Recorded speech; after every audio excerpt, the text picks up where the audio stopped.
আমি দেখছি যে এখানে আমি বাদে আর কোনো ছেলে নেই যে মেহেন্দি দিচ্ছে, তো I am the only unique one over here. Yeah, so আপনি মানে কত প্রাইস চার্জ করছেন? সো আমি হচ্ছে পার হ্যান্ড যদি একটু নর্মাল ডিজাইন হয় সেক্ষেত্রে 5 পাউন্ড, আর যদি একটু ঘন ডিজাইন হয় তখন সেক্ষেত্রে 10 pounds. So basically I'm doing henna. I just came like 1 hour back, but I'm living in Portsmouth, so I just come here to see the Chandrath here. So right now in Portsmouth the Chandrath is not celebrated, so basically in this area like I can see a small part of Bangladesh over here, so I'm just enjoying a lot. Like she is my second client that I'm doing my henna, so I'm super excited, and Eid Mubarak to all of you. তো বাংলাদেশ থেকে না? Yeah, I'm from Bangladesh. বাংলাদেশের আর এখানের যে এই যে চাঁদরাদের একটা difference কেমন লাগছে?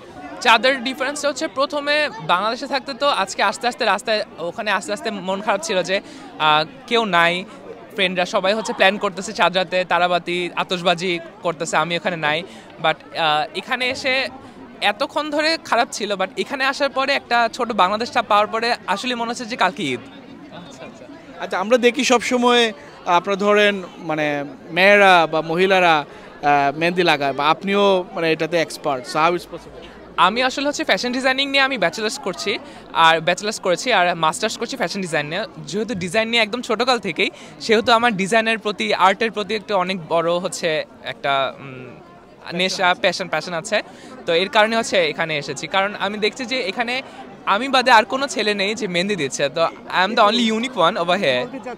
ইয়া, সো আপনি মানে কত প্রাইস চার্জ করছেন? সো আমি হচ্ছে পার হ্যান্ড যদি একটু নর্মাল ডিজাইন হয় সেক্ষেত্রে 5 পাউন্ড, আর যদি একটু ঘন ডিজাইন হয় তখন সেক্ষেত্রে 10 পাউন্ডস। Thank you. অলরাইট, আপনি কিছু বলবেন? অবশ্যই বলবো, তো অবশ্যই, কারণ আমি শিমলা প্রতিবারই তো চাঁদরাতে আসি গত 19 বছর যাবৎ।